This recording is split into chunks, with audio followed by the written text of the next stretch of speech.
What's up, guys? We're heading to a no heat call on a Mitsubishi unit. Looks like there's a refrigerant leak. Don't know what it is. Had a couple of these this week so far, so we will see what we are going to work with, and I'll bring you along. Guys, we're on here now. Found an oil leak. A little bit of an oil leak. See right there, a little bit of oil. I don't know why it's an oil leak, but we have something coming down the pipe. You see the oil? It's following the pipe. It's not coming from the fitting. It's not coming from the liquid line or suction line. No, we're not there. None of the fittings are leaking, so what we're gonna have to do is we're gonna have to cut back this insulation a little bit and see what we can find. Ooh, come on, light, stay. Let's get the knife out before I go grab any tools. Let's see what we're doing here. Oh yeah, it's really oily.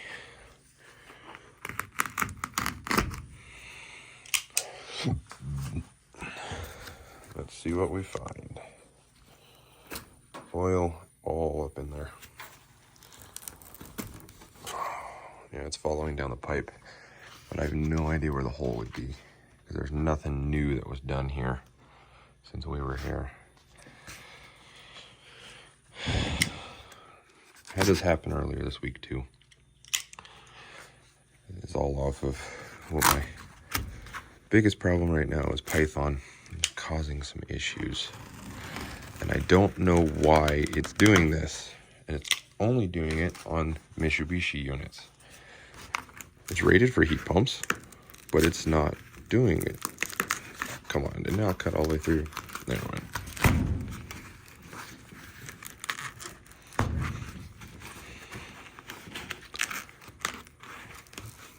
Leak. There's no pinhole yet. Oh, wait. No, that's not a line hole. Nope. It should be a bubble. If it failed, it'll be a bubble.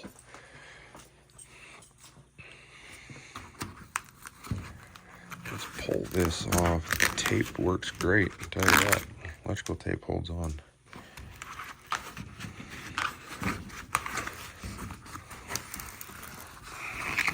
It's going.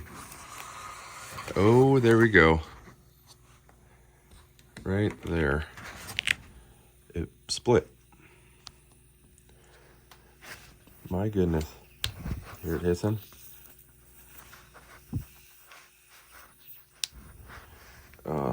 That's not good. Okay, I'm gonna get some pictures and then I'll go grab some tools and I'll be back with you. Now we're starting the pressure test over here and put it into a leak test. Start it there. Shut the valve. Open that up, make sure it's in test. Brand new bottle. Valves are open to the unit. We'll bump this baby up to about 600 or so. She wants to be slow today.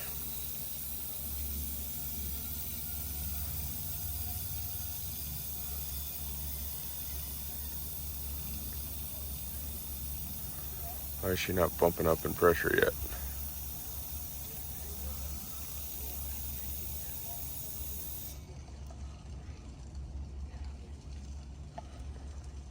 There's something going wrong here. Let's go check the inside.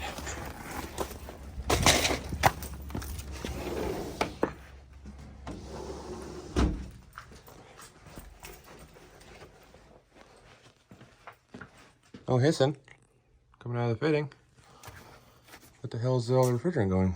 Or the nitrogen? Let's go check something.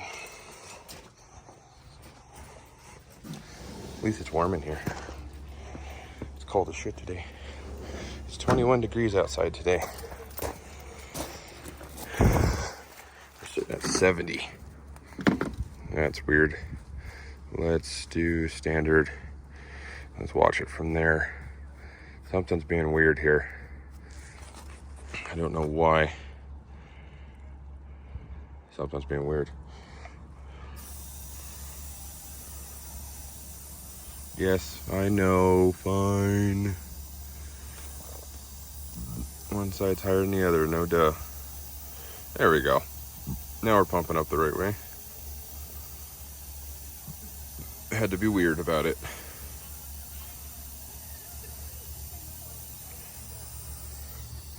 So with that, yeah, we're almost at the end of the bottle.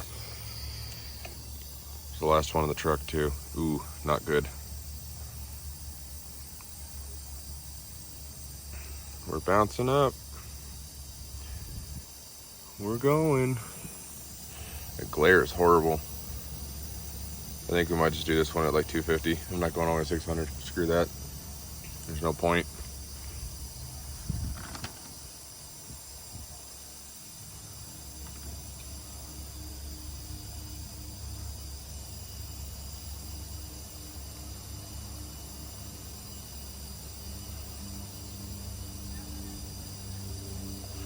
Do a check to see what she's doing. Let it equalize a little bit.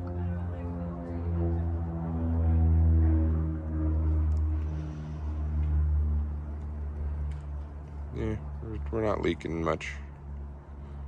We'll keep going.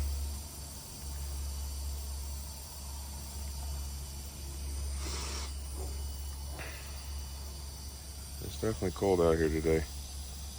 Sorry for a shaky video.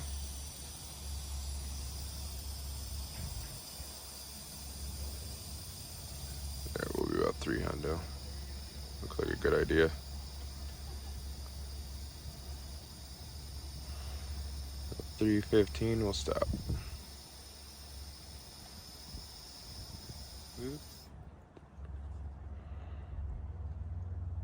Let it equalize, and then we'll start the test.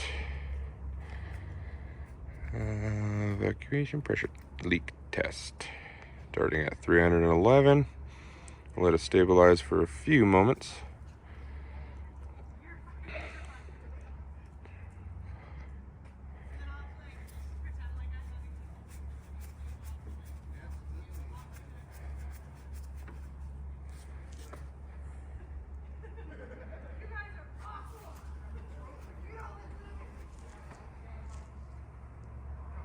All right, not moving too much anymore, so we will start the pressure test now. We'll let her sit, see what happens. I'll be back with you when we're done. This is about complete. We're about 20 minutes almost, and we've only lost 1 psi, so we're good. Negative 1.9. Technically 2 psi total, but that's pretty good in 10 minutes with it being about 20 degrees out here.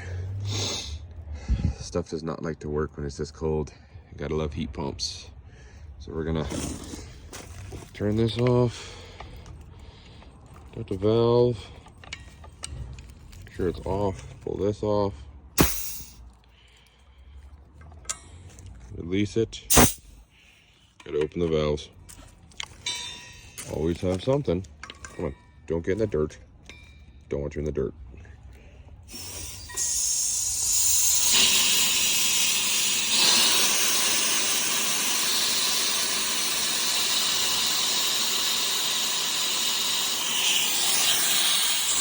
Finish this.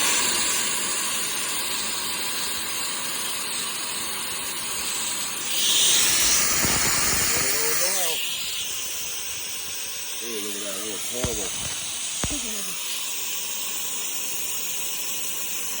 And while we're in here, we can go into settings, and we can go into evacuation. Yes. Go to there. Turn on micron gauge. It'll come out. Kicking on. Let it boot up. And we'll get a valve core mover tool. If it'll let go. Come on.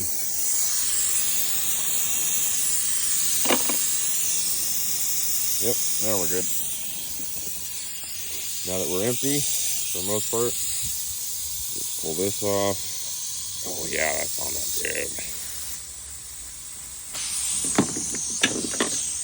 Get that off. Get this pulled out. Put onto here. I really need to bring a tripod with me next time I do these. And this, for some reason, is so cold. Got everything connected. Vacuum gauge hooked up. Got the vacuum hooked up.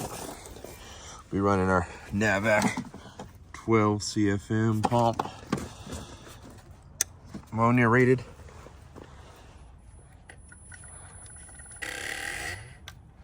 Oopsie.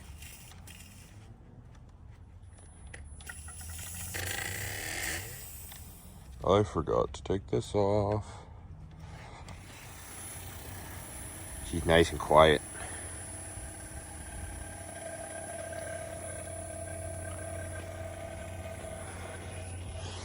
We're pulling down on microns slowly, but she's ramping up still, so.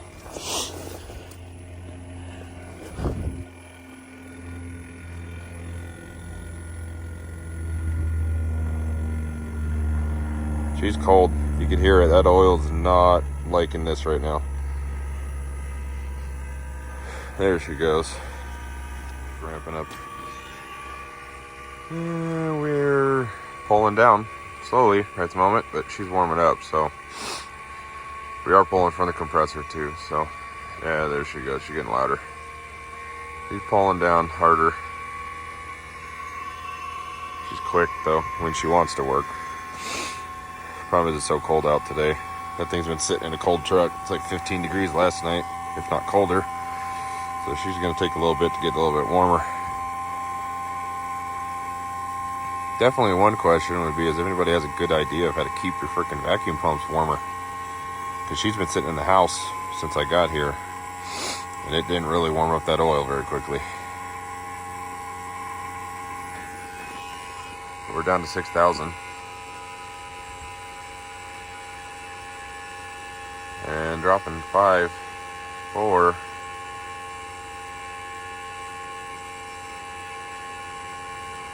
6. I'll get back to you once we get down a little bit lower. In here. We're pushing 12. Yep, a little under now. 1,200, 1,000, 1,100 around now. We're pulling down quick. It's only been 2 minutes anyways, so if you move it fast. Still quiet. I love this pump. Definitely looks different than anybody else probably used to. It's not really meant for residential type units. It's more or less meant for bigger units, but I adapted it to make it work since I do both. So, bottle warmer's doing its job, keeping the refrigerant high pressure. So we're able to get it out easier when it does come out. What's left, it's only 1 pound in there, so I'll get back to you. Got it all charged up finally. Put in the 16.57 pounds of refrigerant that we needed to add in to the system. We're up and running again. We are in cooling, obviously, because it's easier to charge.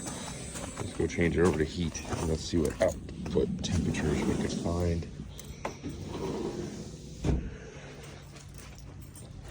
It's getting colder too. So we got the insulation back on, but we got the fix on there. Put in the coupling. There's no other holes in the line set that I could find. There's no other leaks. It passed a pressure test. No problem. Everything's running inside. We just have the MHK2 right now in tech mode. That is allowing us to put it in cooling mode. So what we're gonna do is hit done on that. We'll get out of here completely. We probably should double check to see what the alert history is. Date and time. And a controller connection, which is probably, yeah, that came from when I turned the system off. Okay, I'll get out of there. Put the system into heating. Bump this up a little bit. Get it into high stage. Come on. There we go. There should be plenty. And the system is reversing. You can hear it. Probably check the filter over here. Oh wait, come on. Did he use the backup filter? So never mind, they've already changed it. Another fine job done by Almega. We installed this one earlier this summer. Only had a couple calls on this one, but other than this happening, I haven't had any issues like this happen. Earlier this week I did, but definitely having some issues with this Python pipe. I don't know why it's splitting. I have issues with the fittings, like right here. It'll start leaking out of the flare joint, even though it's done a torque spec that the manufacturer wants. I've never had it on a liquid line. I've only had it on the suctions. And then I've had a couple of these suctions do this. This is now the third one that has split. Not that big, but has pinholes in it. It's blowing out. Don't know why. But other than that, we are pretty much at waiting for everything to kick over to heating, which is getting there. It's kind of different. Yeah, it's been reversed, but it's not on enough yet.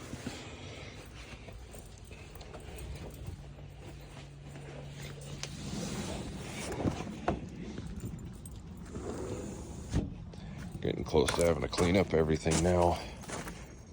Yeah, system's waiting. System is in, which would be 2, 3, 4, 5, and 8. So reversing valve's activated and compressor is activated. It's just waiting for a pressure equalization before it'll kick on the compressor and start up the system. Other than that, I think we're pretty much done here. I'll get you some more video of some other little stuff if I can. If not, we'll see you on the next one.